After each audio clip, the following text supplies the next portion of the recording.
அனைவருக்கும் வணக்கம். இந்த வீடியோவில் நம்ம தமிழ் இலக்கிய தொகுப்புகள் பற்றி தான் பார்க்க போகிறோம். வீடியோ பார்க்கறதுக்கு முன்னாடி சேனலை சப்ஸ்கிரைப் பண்ணாதவங்க சப்ஸ்கிரைப் பண்ணி ஆதரவு அளிக்குமாறு கேட்டுக்கிறேன். வாங்க வீடியோக்குள்ளே போவோம். 14 மேற்கணக்கு நூல்களும் 14 கீழ்கணக்கு நூல்களும் சேர்ந்து உள்ளதையே தமிழ் இலக்கிய தொகுப்புகள் என்றும் சங்கம் மற்றும் சங்கம் மருவிய கால இலக்கியங்கள் என்றும் சொல்லுவாங்க.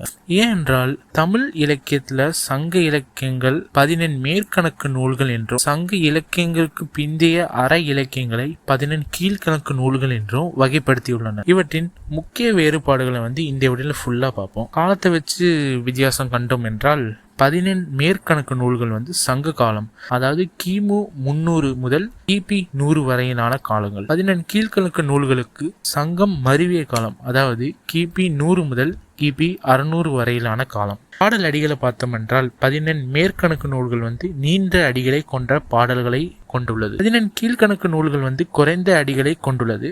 பெரும்பாலும் 4 அடிகளுக்குள்ளதான் அதிக பாடல்கள் உள்ளன. பா வகைகளை பார்த்தோம் அப்படின்னா 14 மேற்கணக்கு நூல்கள் ஆசிரியப்பா, கலிப்பா, பரிபாடல் என்னும் இசை பா வகைகளால் பெரும்பாலும் ஆனது. 14 கீழ்கணக்கு நூல்கள் பெரும்பாலும் வெண்பாவால் ஆனது. இதோட பொருள், அதாவது எதை பத்தி பேசுது அப்படின்னா 14 மேற்கணக்கு நூல்கள் பொதுவா அகம் மற்றும் புறம் வாழ்வியலை தான் விளக்குகின்றன. 14 கீழ்கணக்கு நூல்கள் பெரும்பாலும் அறம் மற்றும் நீதி கருத்துக்களை கொண்டுள்ளது. இதுல நீதிகளை கொண்டுள்ளது என்றால் 14 கீழ்கணக்கு நூல்கள் திருக்குறளும் வரும் என்பதை நீங்கள் அறிந்து கொள்ள வேண்டும். அதே மாதிரி தொகுப்பு, இவை பெரும்பாலும் பல புலவர்களால் பாடப்பட்டு தொகுக்கப்பட்ட தொகை நூல்களே ஆகும். 14 கீழ்கணக்குல நாளேடியாரை தவிர அனைத்து நூல்களும் தனி ஒரு புலவரால் இயற்றப்பட்டதாகும். இதுவே 14 மேற்கணக்கு நூல்கள் மற்றும் 14 கீழ்கணக்கு நூல்கள் உள்ள வித்தியாசம். அடுத்த வீடியோல நாம எதெல்லாம் 14 மேற்கணக்கு நூல்கள் அப்படின்னும் எதெல்லாம் 14 கீழ்கணக்கு நூல்கள் அப்படின்னு தெரிஞ்சுக்கணும். இந்த வீடியோ நான் எதுக்கு போட்டேன் அப்படின்னா, பல பேருக்கு நம்ம சங்க இலக்கியங்களும் தமிழ் இலக்கியங்களை பற்றி சரியான தெளிவு இல்லை என்பதற்காக தான் இந்த வீடியோ இந்த சேனல் நான் போடுறேன். இந்த சேனலை மென்மேலும் வளர்றதுக்கு சேனலை சப்ஸ்கிரைப் பண்ணி உங்க கருத்துக்களை கமெண்ட் பண்ணுங்க. நன்றி,